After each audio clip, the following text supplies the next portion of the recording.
morning, be. November 20 na. Ilan na lang? 33? 34? 34. Kasi 24 dating namin dito. 34 days na lang. 34 ba? 34. 34 days na lang. Pasko na.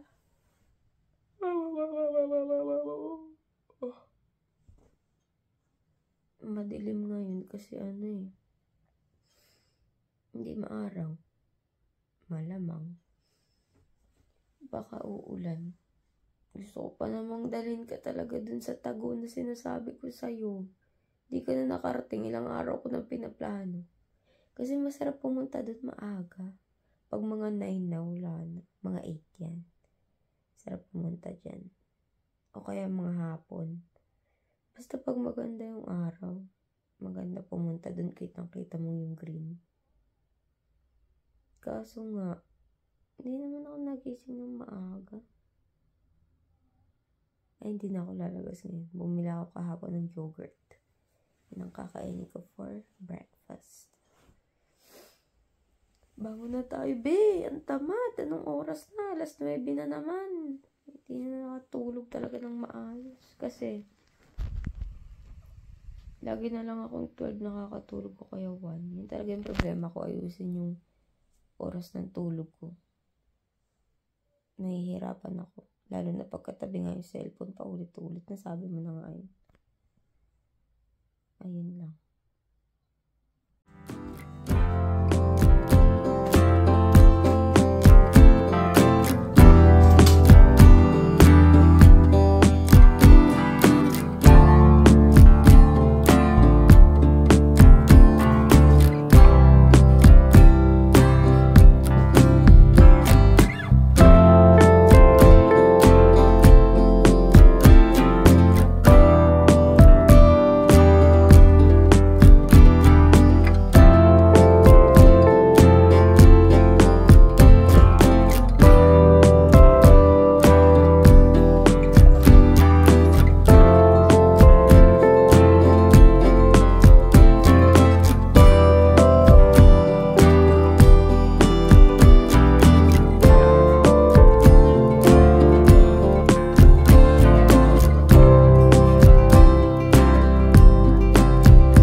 Ito yung natira ka doon.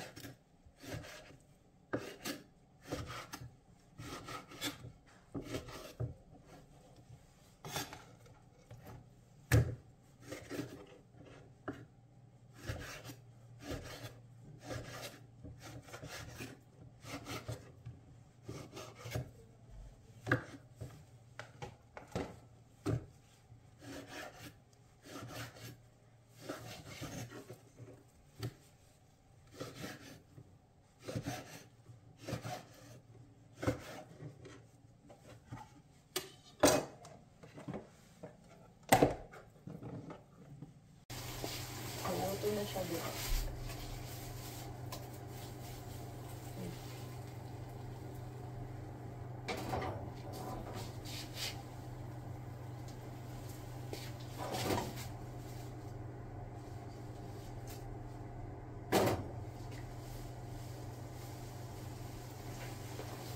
Ang lamig.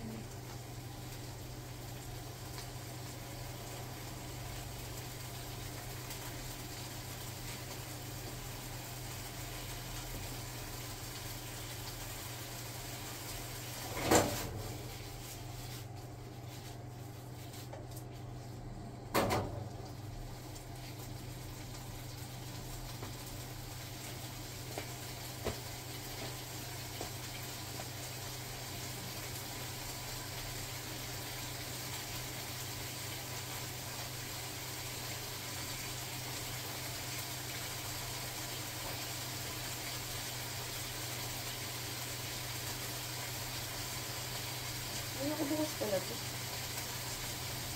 Saan ko ba ito?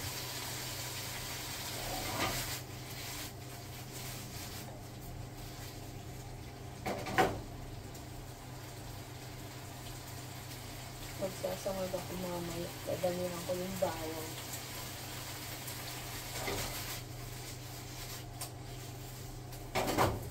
At pala magsangag muna ako.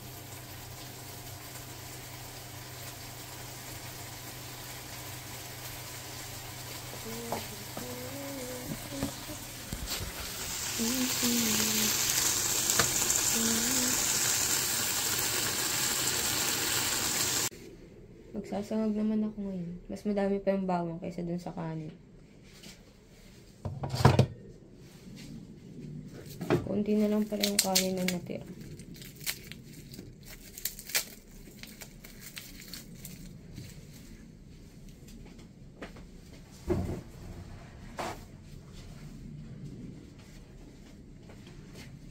Ang sakit ng lalamunan ko. Parang ang dry. Ang lamig kasi.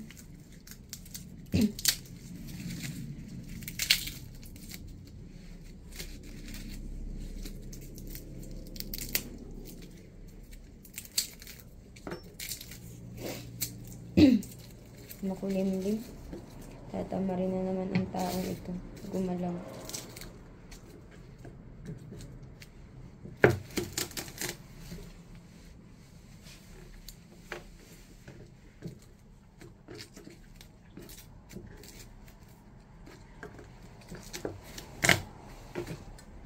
Sobrang alanganin ang kain ko. Diba kakakain ko lang ng almusal ng yogurt. Kakain na naman ako. Kasi pag inantay ko naman si Jaja, magugutom ako. Pag naman hindi ko siya inantay, kakain ako ngayon. Pag uwi niya, kakain ulit ako. Kain na lang ng kain. Nagpapapayat nga para pag uwi ng Pilipinas, kahit madaming kainin. Okay lang. Hindi na malaan talaga sa lugar yung taong ito.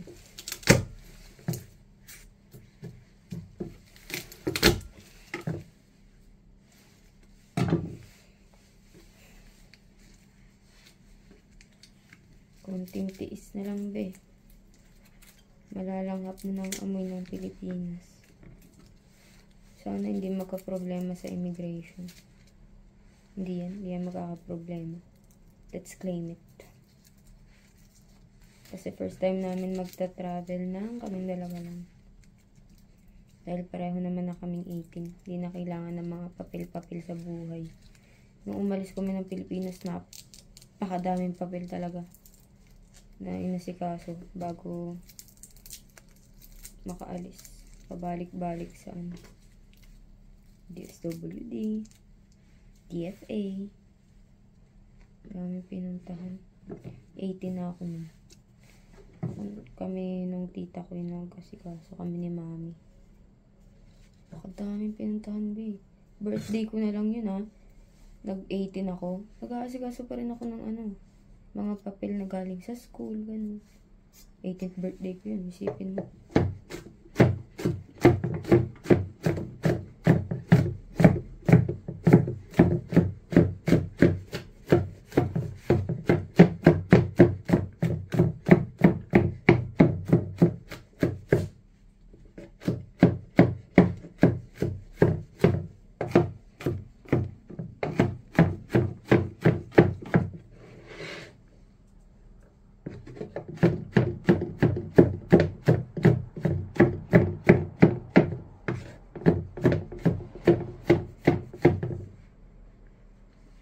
Namimiss ko na mag-SM. Namimiss ko na magbabiyahe sa jeep mag-isa. Ganun. Malapit na, konti na lang.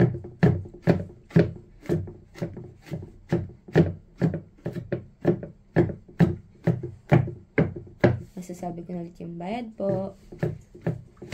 Para po.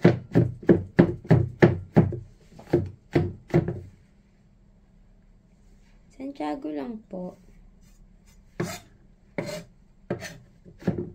Magkano na kaya pamasahe ngayon, no? Nung umalis ako, papuntang Eyak, 12.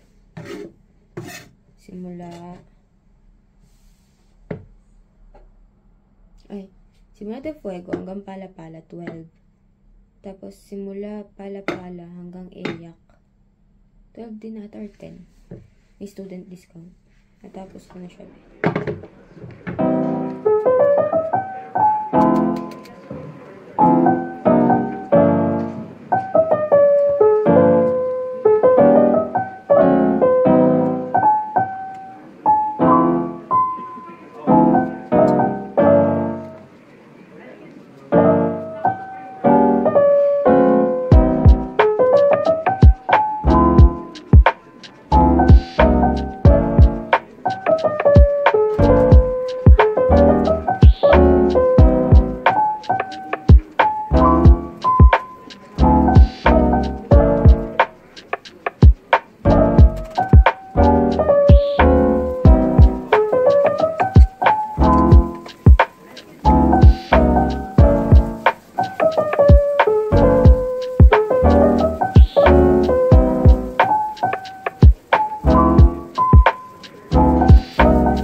lamig, be. Tamo. Tamo, be. Naman eh. Isa ba? Hindi kita, be. Ganun Mukha mo, akong tanga. ganun. Sa block? Ha? Sa block ko yan. Tingnan natin kung makita. Ano yun, be? Ito. Mukhang tanga, be. Basta nausok kasi ang lamig, 9 degrees na. Ikaw. Nakita naman. Eh, sa'yo kasi Bobo ka lang. Lamig. Eh, hindi ako magluluto ngayong gabi. Siya daw magluluto. Mag-aano siya. Miso Cantonese. Ako, mag-aantay lang. Magluluto ka repolyo eh. Hindi talaga. Sabi ni mama. Hindi talaga. Yan nangyari ngayong araw. Nabubwisit na naman ako kamo kasi gusto ko kumain ng hindi ko alam kung ano. Tapos hindi ko alam ba't din ako nabubwisit. Siguro dahil sa katabi ko. Sige, subukan mo patayin ito. Hirap na nga ako dito kasi kailangan naka-landscape eh. Hindi nga sana yung kaliwa ko humawak ng camera eh. Hindi, patay na natin. Ay po. Diyan lang siya hanggang makauwi ako. Be, nag-aantay ako ng makakain. Si Jaja nagluto. Diba bumili kami kanina? Siya nagluto. Ganito lang pala, pakiramdam pag nag-aantay ka lang ng makakain, gano'n. Hindi mo kailangan magluto sa labas, lamigin.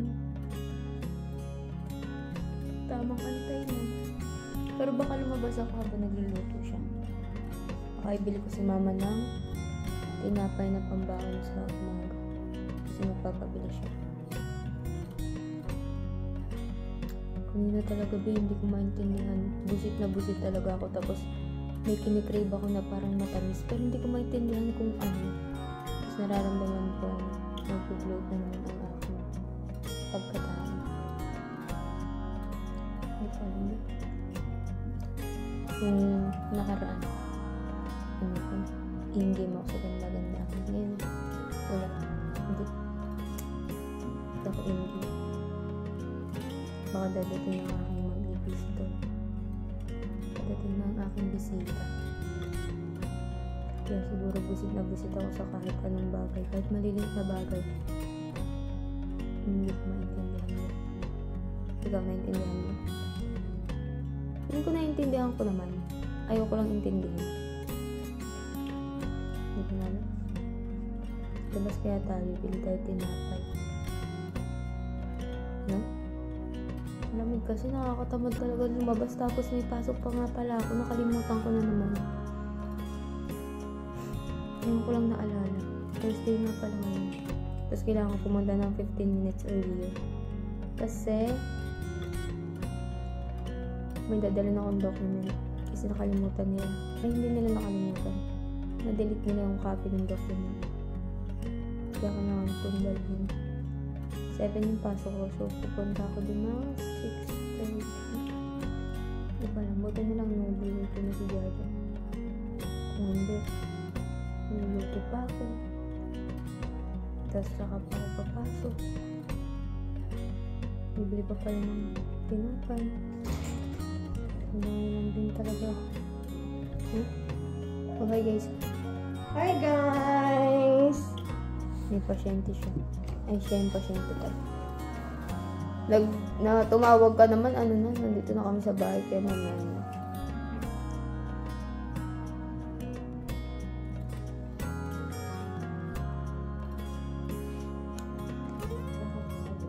Nagluluto. Sinang